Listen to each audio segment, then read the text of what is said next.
So much has happened in the last week or so. I was nearly considering restarting my podcast from the previous week or so. The reason being that the weather has changed. The weather is absolutely catmalogian. And on top of that, my stove burst. So I was kind of stuck for a week or so. Some points I might add to my opening podcast from the previous week is the Irish Defence Forces are investing in military intelligence.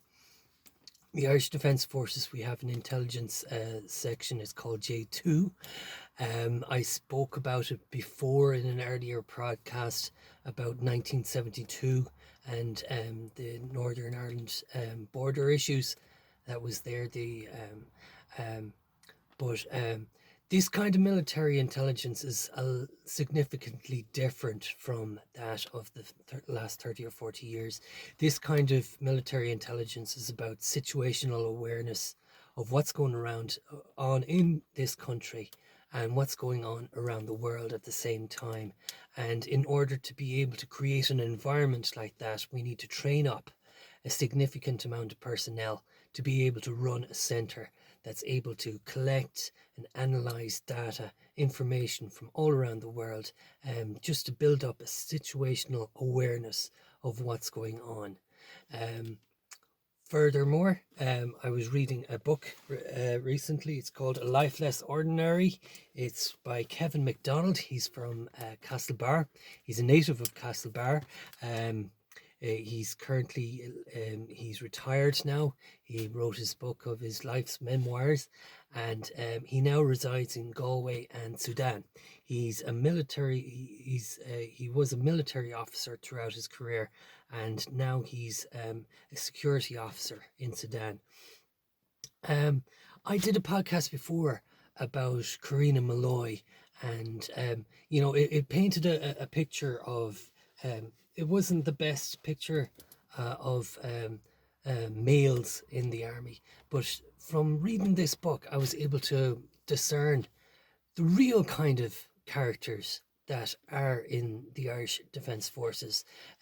Kevin Mcdonald, he was in pretty much the same situation back in the 80s. The Irish Army was not flush with funds, didn't have the career opportunities and the career opportunity choices of what's in the UK or in America. They just had to make do with what they had, and Kevin really made do with what he had. And from what I gather, if I just go through, he's got about 20 chapters here. In the early years, he started in the cavalry, reserve cavalry in Castlebar, that was based in Castlebar. He talks about his times there. He was a bold, adventurous kind of guy. He was always into his motorcycling, and shortly after he joined the regular army, he went to Lebanon, did his time there. He joined the Army Ranger Wing as well. And from that point on, he joined the 6th Infantry Battalion in Athlone. But on top of that, he started developing a graw for mountaineering. And over the next few chapters, he speaks of all the various mountains, mountain ranges in Ireland and around the world that he's had the chance to climb on. And on top of that, along with maintaining a family, his pastimes was mainly about mountaineering and hiking and going out into the mountains and discovering new paths of different mountains. And he goes into great length of describing his passion for mountaineering, and it shows in the book. And another passion that he had was for archaeology. Archaeology was a great for a man in his situation. Archaeology is a great way of discovering the history of not only the Irish history, but finding correlations with histories in the Lebanon, in Sudan, in Chad, the Tuareg people, Tunisia. He was able to find correlations like how it's amazing how people 5-10,000 years ago were being buried pretty much the same way in Sudan as they were in Ireland. You know, he found lots of correlations there, and I really enjoy that he focused on those two pastimes, those two um, things while he was on his career, because at the time, like, you know, the army is the army, and the army in the 80s was mainly focused on dealing with troubles in the north and with United Nations missions.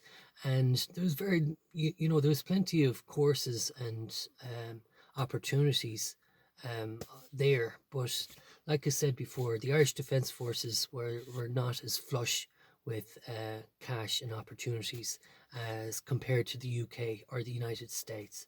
So that's what I liked about Kevin, his pastimes. He, when I say pastimes, archaeology, he's got a master's degree. He's got a degree in archaeology, and he's got a master's in security studies as well.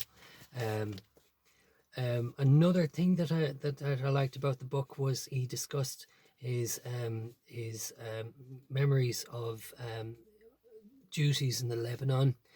He lost colleagues in the Lebanon. He went into great detail about how the Israelis were belligerent, flagrantly crossing the blue line that the United Nations were mandated to keep secure. He also outlined.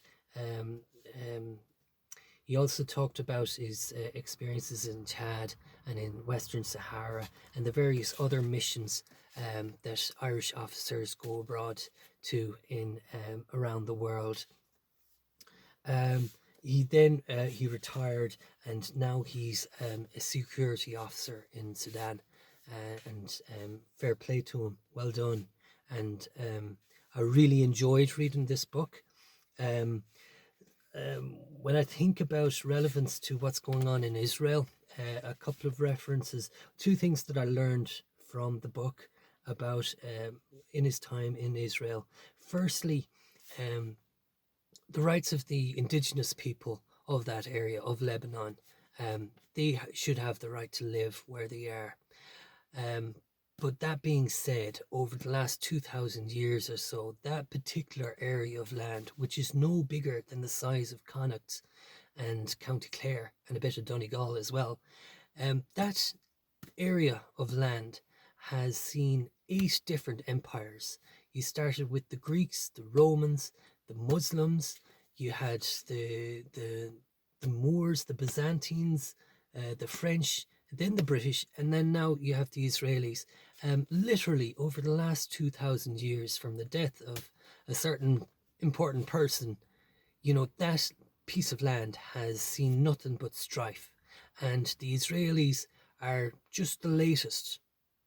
Is just the latest to try to control and to dominate that land. So it's just passing of history. And the funny thing about it, like he spoke about his visits to Jerusalem and the fact that it's such a sacred city, that a lot of those monuments that are crumbling away over the last 2,000 years, it takes a very, very long time, and it's a very difficult to make any sort of renovations or repairs. God's sake, I think there was something there about a ladder being left on a wall since 1798 that nobody wants to move for whatever reasons. You know, the thing I get from that particular area is that if man could find peace and reconciliation in Jerusalem, then there'll be peace throughout the rest of the world, because you know, there are so many issues, and that particular tract of land has seen nothing but strife ever since the great JC passed away. So I found this a very good book. It was very interesting reading, and I just want to say that I'm grateful for being able to read about another fellow Mayo man, and it's a very positive career that he had. And going forward, the Irish Defence Forces would do well to keep those kind of principles and values, and to instill those kind of principles and values in their personnel today. And whatever roles that come up in the future, be it military intelligence and the like, that the Defence Forces should be seen as a bold, adventurous type organisation, full of bold, adventurous characters like Kevin. That's all I have to say. Take care.